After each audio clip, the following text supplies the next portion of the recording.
As a huge fan of the Yakuza series, I had played every single game, other than one. The elusive Ishin had somehow remained unplayed for many years, until recently. I decided to play the game, the final empty space in my Yakuza catalogue, and I couldn't believe what I was seeing. For the very first time in my history of playing these games, I was playing a Yakuza game that genuinely didn't have anything going for it. I'm not going to beat around the bush here. I did not enjoy a single aspect of Like a Dragon Ishin. I thought it was awful, and in this video, I'm going to explain why.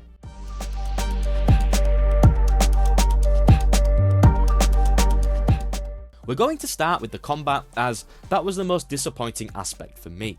The best way to describe Ishin's combat is underwhelming. You would think that having 4 battle stances in a game with this setting would be a hell of a lot of fun, but it's instead a clunky mess.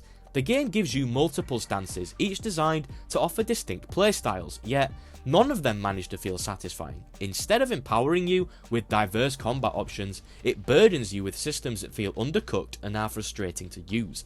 The promise of multiple stances initially suggests a rich combat experience where you can adapt your approach to different situations. However, you quickly realise that this variety is more of a burden than a boon. No matter which stance you choose, you encounter the same fundamental problems: awkward animations, lack of responsiveness, and an absence of satisfying feedback. Each stance has its own intended strengths. Some focus on defense, some on speed or range, but they all share a common flaw. None of them flow well. Transitions between moves feels jerky, and the inputs often seem delayed or unresponsive.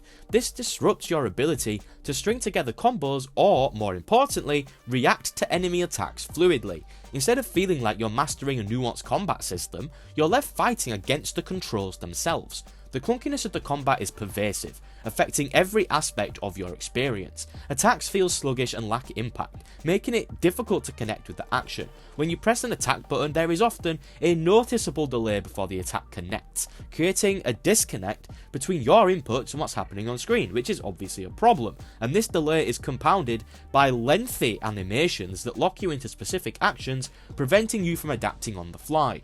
Dodging and blocking also suffer from this lack of fluidity. The timing feels off, as if the game struggles to register your defensive maneuvers in time to counter enemy attacks. You might find yourself spamming the dodge or block button, hoping it'll respond in time, only to be hit anyway because the game just doesn't react quickly enough. This creates a sense of helplessness and definitely frustration, as you're unable to effectively defend yourself or capitalise on openings. And this isn't a technical issue. It's not as though this is something deriving from my controller or that the game suffers serious input delay. It's due to the animations being so slow and lethargic that there's just zero flow to the combat. And yes, if it makes you feel better, you can say L, skill issue. Theoretically, the different stances should encourage strategic thinking, allowing you to switch between them based on the situation. However, the cumbersome nature of each stance makes this feel more like a chore than a strategic decision. Switching stances mid-combat is just a no-no. It feels so clunky, it breaks all rhythm of the fight, and instead of smoothly transitioning between the styles, you're left fumbling through stance changes, often at the cost of taking unnecessary hits. And it doesn't help that 2 of the stances are just borderline unusable for no reason more than they just suck. Furthermore, the game doesn't even reward you adequately for mastering these stances. The enemy AI doesn't encourage you to experiment or use the stances in creative ways. Most fights devolve into repetitive patterns where you're cycling through the same basic moves, hoping to chip away at enemies who seem to absorb blows without much reaction. There's a real lack of feedback in this game. The lack of meaningful engagement drains any excitement from the combat, turning what should be dynamic encounters into monotonous slogs. Boss fights in particular really highlight the shortcomings of the combat. These encounters are drawn out with long health bars and repetitive attack patterns. Instead of feeling like climactic battles where your mastery of the combat system is tested, they just become tedious endurance tests, further highlighting how clunky and unresponsive the core mechanics are.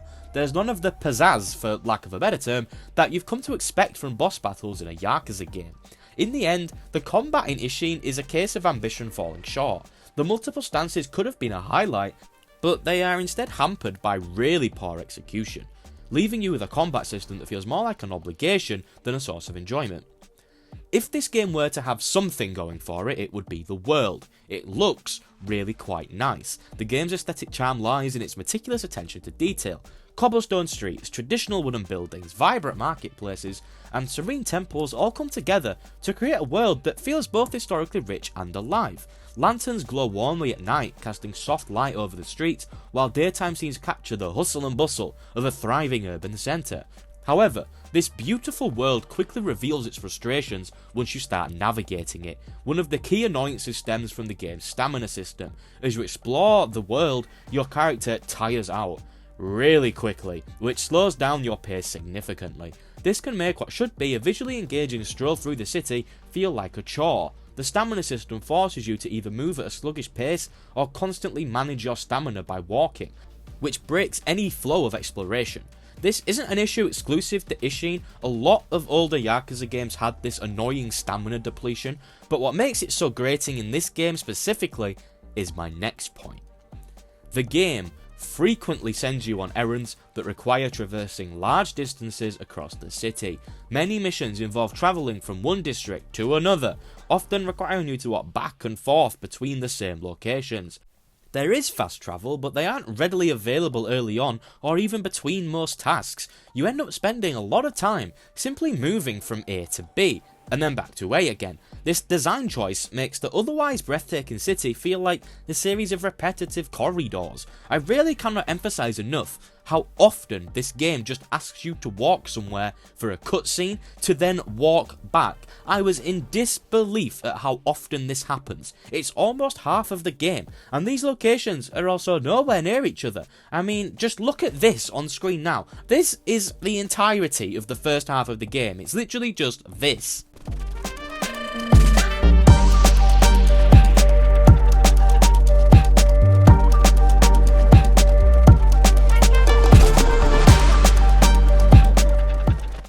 The setting of this game seemed really cool, but the constant need to micromanage your movement and stamina undercuts any sense of immersion, leaving you more focused on the mechanics of getting around rather than soaking in the atmosphere of the world around you.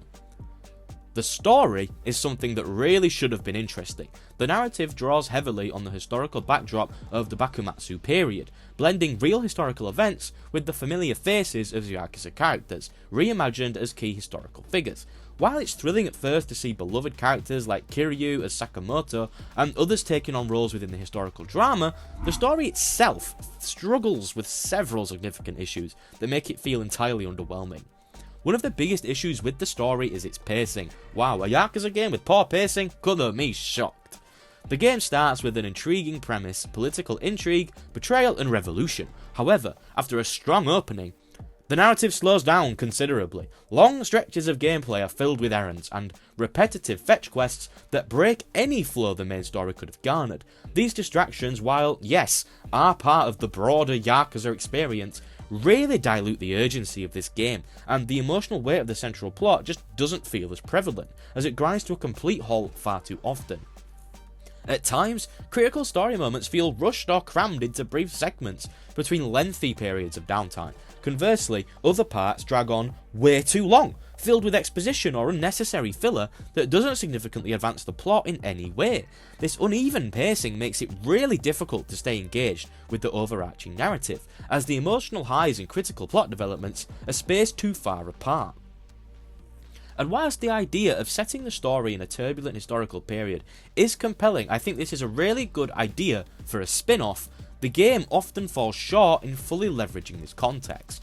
The historical events and figures are present, but sometimes feel like window dressing rather than deeply integrated elements. The depth of political intrigue and revolutionary fervour that could have added layers of complexity is often sidelined in favour of the typical Yakuza tropes, personal grudges, rivalries and melodrama. These kind of things work in a modern day crime soap opera setting, but it isn't applicable to all contexts, and I don't think it works here.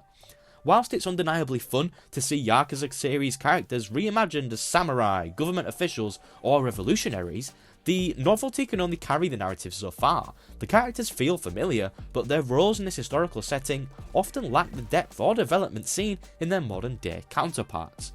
The story relies heavily on your pre-existing attachment to these characters, but without the emotional investment that comes with it, newcomers might find the character arcs less compelling, which really does illustrate the point that this would be a terrible first Yakuza game for somebody to play.